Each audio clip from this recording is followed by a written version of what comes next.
حضرت عمر رضی اللہ تعالیٰ عنہ نے ایک صحابی سے فرمایا کہ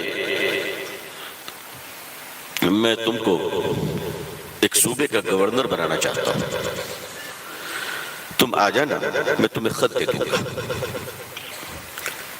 فرمان جاری کر دوں گا۔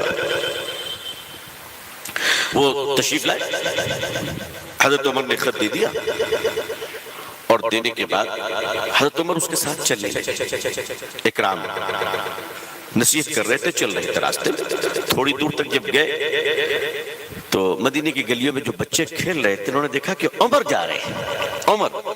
تو چھوٹے چھوٹے بچے اپنی جھاڑیوں سے نکل کر آئے اپنے کھیل کو چھوڑ کر، اور حضرت عمر سے ایسے لپٹ گئے جیسے شہد میں شہد کی مکھیاں جوڑی رہتی ہیں، بالکل جوڑوں سے لپٹ گئے۔ ہم لوگوں کی شیروانی ہوتی تو کتنی پریشانی ہوتی ہے۔ اللہ بھلا کرے لکھنؤ والوں کا جو جولائی میں بھی شیروانی پہن کے ٹہلتے ہیں، مجھے تو ان کو دیکھ کر پریشانی ہوتی ہے۔ میں دعا یہ کرتا ہوں کہ اللہ ان پر رحمت نازل فرمائیے۔ بیچارے کو کون سی سزا ملی ہے، کس نے کہا ہے؟ خیر ان کی قوت برداشت ہے، وہ ان کی قوت برداشت ہے۔ تو وہ آ کے سب لپٹ کے سارے بچے حضرت عمر سے، اور کسی نے ادھر پکڑا کسی نے ادھر پکڑا۔ حضرت عمر بھی بہت لطف لینے لگے۔ تو وہ جو گورنر بنے تھے نئے نئے صاحب، ان کو یہ بات بڑی ناگوار گزری کہ بتاؤ تو عمر، ایک طرف تو عمر کا حال یہ ہے کہ حضور فرماتے ہیں صلی اللہ علیہ وسلم جس راستے سے تم گزر جاؤ، کون لگتے ہیں وہ؟ جس کی ہمت نہیں ہوتی گزرنے کی۔ فرمایا عمر جس راستے سے تم گزر جاؤ گے اس راستے سے شیطان کو گزرنے کی ہمت نہ ہوگی۔ ایک عالم تو یہ ہے، عمر کا عالم یہ ہے کہ عمر کو دیکھتے ہی لوگ سنبھل جاتے، اور ابھی حال یہ کہ بچے لپٹے ہوئے عمر کو کچھ سمجھ ہی نہیں رہے، ادھر ادھر کر دیا ہلا الا کے حضرت عمر کو۔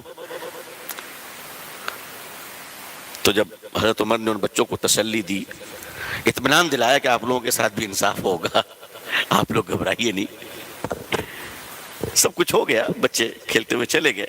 حضرت عمر نے پیار کیا، بوسہ دیا، دعائیں دی بچوں کو۔ تو یہ جو گورنر بنے تھے صاحب، انہوں نے فرمایا عمر بچے آپ سے اتنے فری ہیں، بچے آپ سے اتنے فری ہیں؟ حضرت عمر نے فرمایا ہاں کیوں، تم سے فری نہیں ہے بچے؟ کہا کہ نہیں، میں تو گھر جاتا ہوں تو سارے بچے دبک جاتے ہیں، کسی کی ہمت ہے؟ آج میں گورنر بنوں گا تو پتہ چلے گا۔ حضرت عمر نے فرمایا اللہ تمہیں خوش رکھے، جزائے خیر دے کہ تم نے بتا دیا، غلطی مجھ سے ہو گئی تھی، خط واپس کرو۔ خط واپس لے لیا اور فرمایا کہ جو آدمی بچوں کو پیار نہیں دے سکتا وہ رعایا کو محبت دے گا۔ اپنے بچوں سے پیار کرنا سیکھیے۔